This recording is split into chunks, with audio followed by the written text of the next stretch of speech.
Om.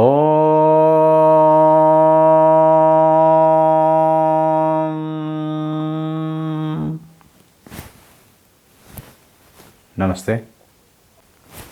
Today we are going to see a new topic, very important theme of reality.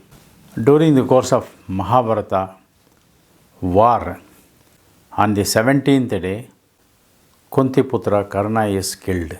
Before Karna is being killed in the war field, Krishna appears before him in the guise of a Brahmin and seeks all his virtuous acts to be given as donation to him. Since there was no water to witness the donation, Krishna advises Karna to consider his blood as the water. So with the help of blood being considered as water, Karna donates all his virtues, whatever he has accumulated so far, all the virtues to Sri Krishna. Thus, Krishna blesses Karna and Karna goes to the heaven. One day in the heaven, Karna feels very hungry and he asks some people in the heaven, I am feeling hungry, where is the kitchen or where is the dining hall? Many of the inmates of Swarga laugh at Karna and they say that in Swarga there is no hunger. Because of this, the question of availability of food in Swarga is not at all applicable. So there is no kitchen, there is no dining hall. Then he asks a very old man, can you help me? I am very hungry. That old man says, you do one thing, you take your right hand index finger, put it into your mouth and chew it. Astonished, Karna does that and his hunger is totally fulfilled. Karna goes to Yamadharmaraja and asks him what is the matter, how it was possible, as advised by an old man, that I put my index finger into my mouth and my hunger is totally fulfilled. For which Yamadharmaraja says that once upon a time when you were on the Mrityu Bhumi, the earth, someone asked you where Annadanam is being done. You have shown your index finger and you accumulated some virtues out of it. So that indication, that guidance has given you or fulfilled your hunger. But Karna, one thing you must understand, you never did Annadanam at any stage. You gave everything, all your possession, including your accumulated virtues, you have donated to Sri Krishna. But you never made any attempt or involved in Annadanam. Now Karna realizes the seriousness and requests Yamadharmaraja, if you give me 15 days leave without the knowledge of any person, I will go to the Mrityu Bhumi, the earth, and I will do Annadanam, the food serving, the donating food to the needy, and I will get back to Swarga or the heaven. On special powers, Yamadharmaraja grants Karna 15 days and relieves him from Swarga. Karna comes to earth without noticed by anyone, comes as an ordinary person. All those dana, dharma, the donations, the charity he made automatically comes in front of him as wealth to make Annadanam or the food serving. During these 15 days, Karna involves himself in great number of feeding the poor, feeding the needy, feeding the destitutes, etc. and return back to Swarga. Having kept up his words, Yamadharmaraja appreciates his promptness, and since you have kept up your words, you gain one boon. Whatever you want, you ask. Karna asks one boon from Yamadharmaraja. Like me, there are crores and crores of people who forget food offering, giving charity, annadanam, especially to the forefathers themselves.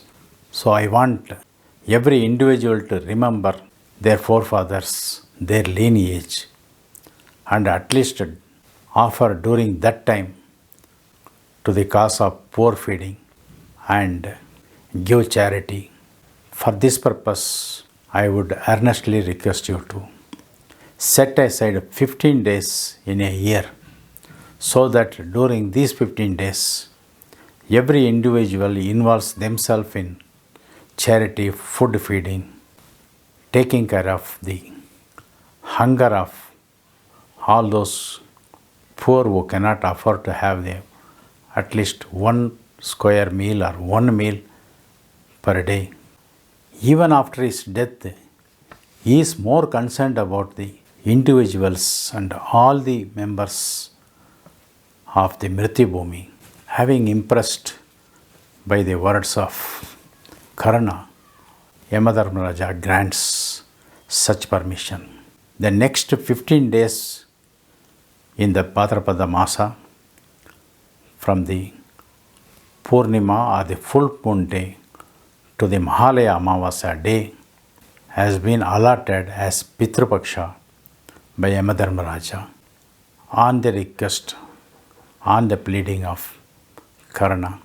During this time, the individuals have an option to do donation, food grains, food, hunger feeding, food feeding, giving charity, involving in such kind of activities. This particular fortnight, the 15 days, usually fall in September or October. After the 15 days of the Pitrupaksha, the Mahalaya Amavasya, the no moon day appears. Mahalaya means, Alaya means gathering. Mahalaya means mass gathering of Pitrus, the forefathers, the ancestors. All the ancestors will gather on this day and they will take a journey to Mrityu Loka, that is the earth, in search of offerings from their descendants, and also to watch along with them more and more poor people so that they are also fed.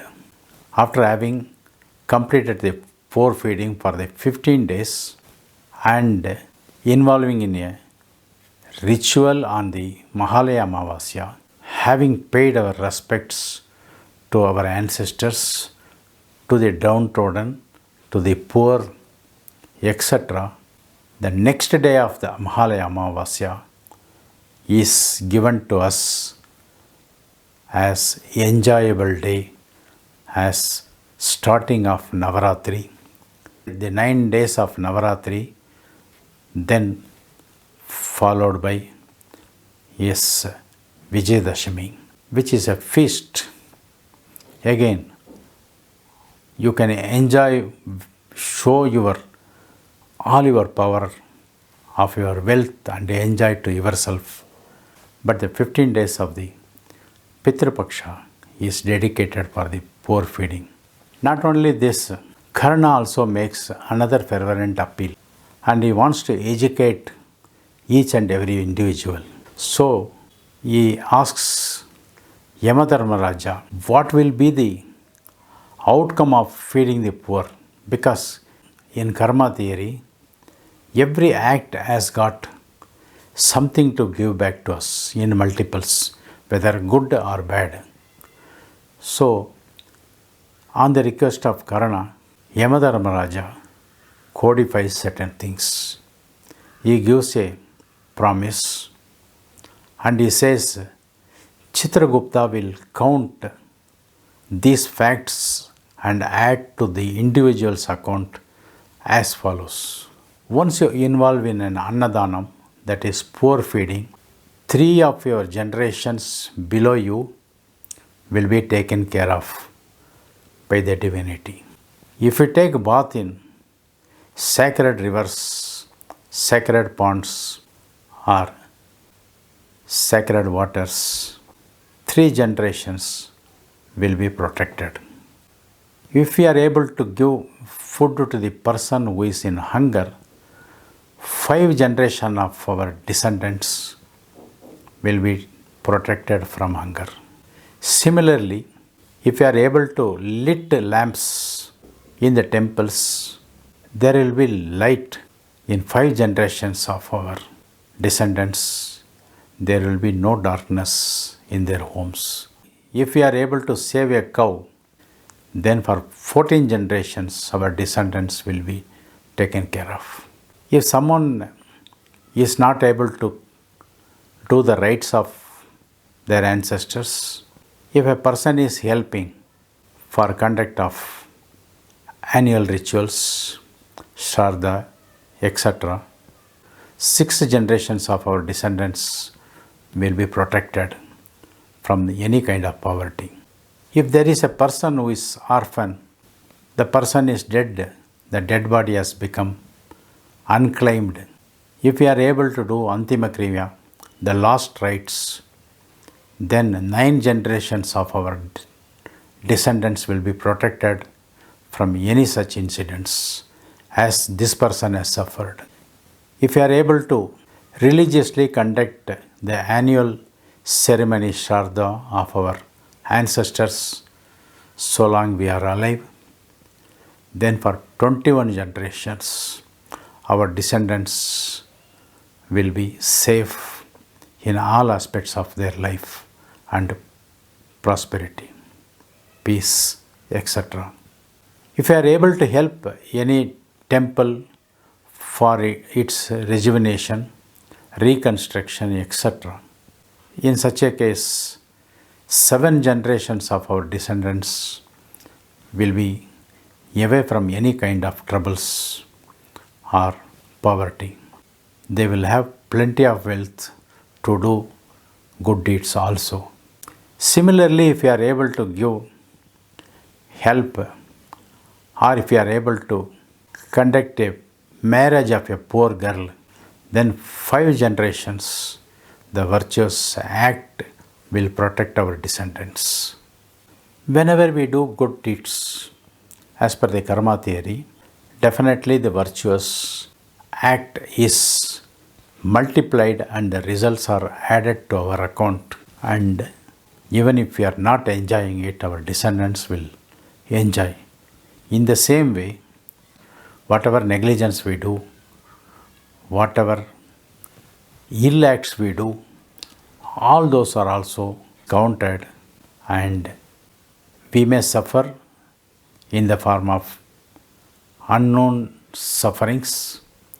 We may get the punishment in the form of unknown troubles, and in the same number of generations, our descendants could also suffer. The life in those days were so intrinsic and so knitted with good and bad because of commercial reasons, because of somebody posing as poor and coming and cheating us, because of too much of tax, because of too much of people coming for collection of donations.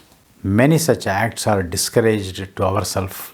There are societies which discourage giving alms to the beggars. They want to be donated to the society, whereas when you give to a society, 95% out of 100 rupees goes only for the administration and never reaches the poor. Keeping all these things into consideration, the individual is at liberty to search the right institutions, right persons before doing any donation. The right method is involve yourself, see yourself that the items given by you are enjoyed by the rightful persons. which brings satisfaction to you. The guilt feeling in our mind is removed all the time. Anything good happens, we have to pay our respects to those who guided these things. In this case especially, the Danavira, Sura, Karna, the Kunthi Putra, the Surya Putra, Karna, who is the rightful divinity to get all the praisings, all the virtues. Let it go to him. Om Sadguru Babaji Namaha. Om Sadguru Babaji Namaha. Om Sadguru Babaji Namaha.